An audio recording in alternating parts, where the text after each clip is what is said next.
My baby seemed to have sensed my low spirits. He began wailing at the top of his lungs all of a sudden. I spent the next 2 hours rocking him just to calm him down. Meanwhile, my husband, Elijah Montgomery, never bothered calling me to explain the truth. As for his girlfriend, Yvonne Miller, she was still updating her social media feed in real time. She uploaded 3 photos featuring a bunch of lavish monetary gifts, shocking the internet users who stumbled across her post. Almost immediately, a ton of comments flooded her comment section. So far, everyone looked envious and jealous of her. I keenly noticed one of the comments belonging to Elijah. "I prepared all these gifts for you today. In 20 years, I'll make sure to prepare the same amount for our daughter too," the comment read.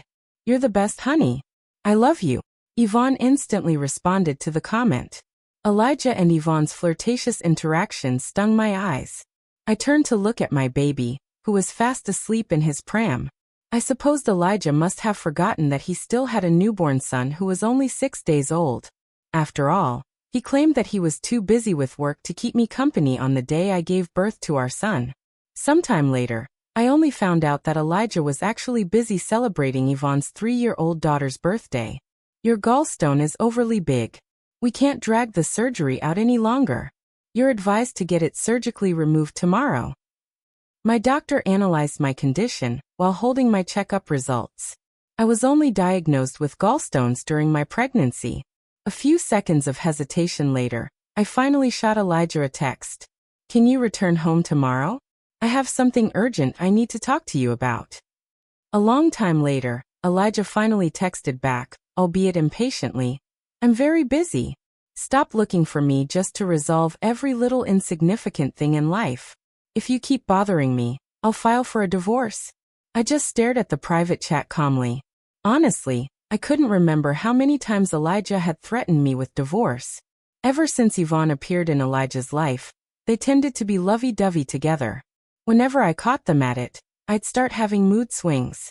That was when Elijah would threaten me with divorce. All women always suffer from injustice in their marriage.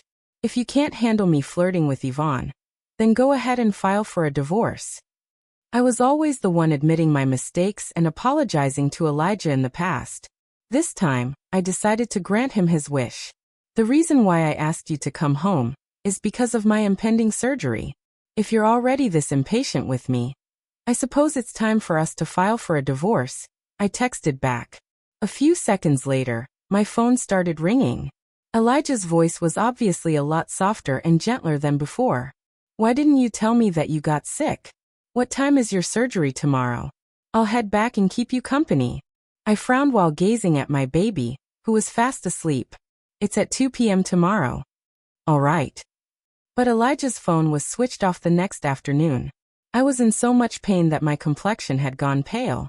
I didn't have any strength left in my body, so I could only grit my teeth and ask a friend of mine to come get my papers signed. It was already evening by the time the surgery was over. My doctor told me to recuperate over the next few days. However, Elijah never bothered to call me back. At the same time, Yvonne kept gloating about her latest tales of romance with Elijah on her social media feed.